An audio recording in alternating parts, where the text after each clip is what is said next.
They've said to me before that they feel invisible.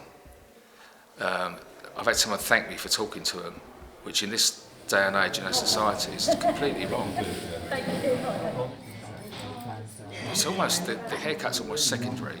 It's the contact, the respect and the real deep communication.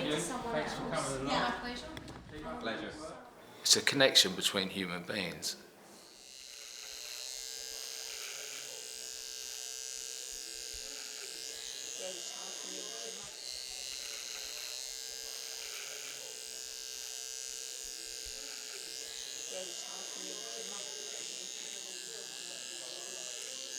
Is he heckling you?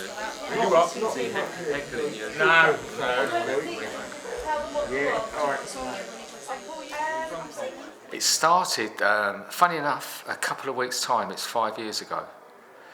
It started, I was on my own in Romford. I was doing this thing where, because I'm 13 years sober, and I was working with alcoholics in the local Salvation Army.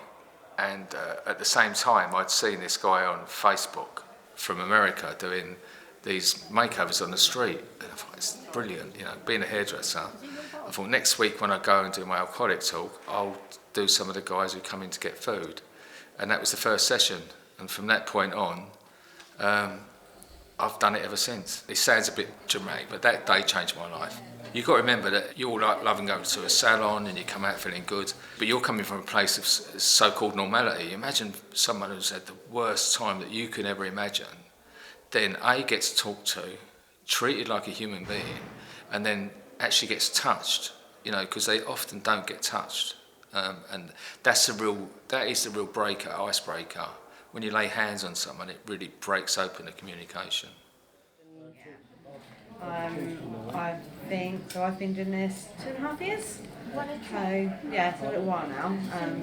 This has been just under that sort of time. So, yeah, I enjoy it. You see a lot of different people, interesting people. They're all different stories and things going on. There's times when something really petty happens at home and you go, oh, I'm having a terrible day, and then you get here and someone will go, yeah, sleep rough, and you go, oh right, it's not that actually what's happening at home. One lady actually I spoke to last time, she's only 25, and she was speaking to me about her partner, and sort of he sounds quite abusive basically. She had like a guy with her who was sort of hovering, and they have lots of layers on generally, so she's took like lots of it off, and she's got down to her t-shirt, and she had like bruises up her arms, but they, like the finger bruises where someone's really like manhandled her. And she's like, oh yeah, sometimes they kick me out at 2 a.m. because we've had an argument, and she's got nowhere to go. She doesn't know how to get herself out of that situation right now, and I don't think she's ready to get herself out of that situation. And what they tend to do, see, like someone's like a young woman maybe sometimes will team up with not the ideal person, but it's better than being on her own. And then you've got this sort of not very good codependency going on, it just breaks your heart. Because I've got daughters, and I just, if they're similar to my daughter's age, it really brings it home to me. I've had stories, sometimes they have opened up to me, and young women, like, we've chatted, why have you ended up on the streets, and because you think, like, can you not go home to your family? But it's a dangerous place. Like one young girl told me that her dad used to be a pimp, used to pimp her out to his friends, and like, how could she ever go back there? I might trim a little bit. And I've cut that nice round your ear. Being autistic, I had no one to turn to, Due to my dad, I had self-harmed in the past. I got physically and emotionally abused by him.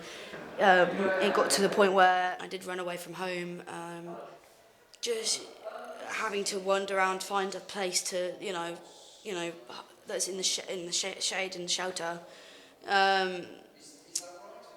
one stage, I actually slept in some woods. So how long did that experience last? 2-3 months. It was the most toughest thing ever. just the thoughts in your head, this is it, I'm going to die, you know, I can't deal with this anymore, no one really cares. How would you say that Haircuts for Homeless has changed? Made me a new person, more like being with a massive family. Thank you. You're very welcome. Let me just pull that back up for you. So it's tucked all in. It's like a massive family here.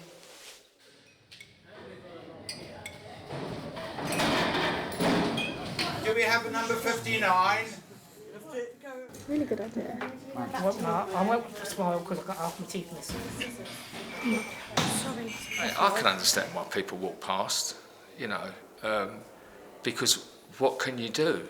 You know, it's such a vast problem. And it makes people feel uncomfortable. You know, like, they just feel, you know, I get that. I mean, when I come from a project in London on the way home, I walk past so many homeless people because I cannot stop every step of the way, and I cannot give everyone money.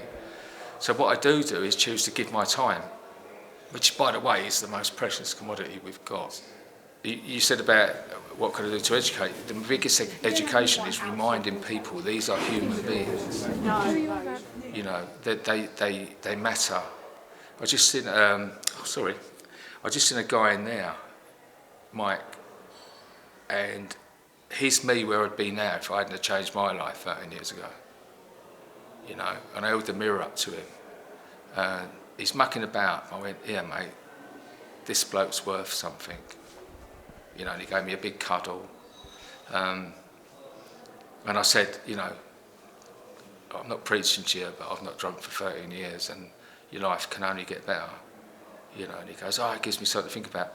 But hopefully that grain does. I'm not saying it'll change his life, but you never know. You know, like those little grains of thought, sometimes they grow.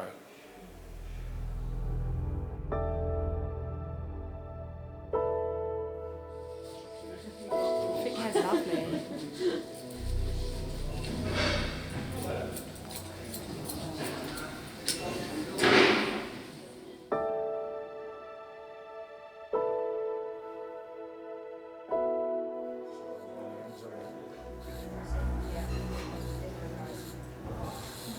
No, Kyoto and Utrecht.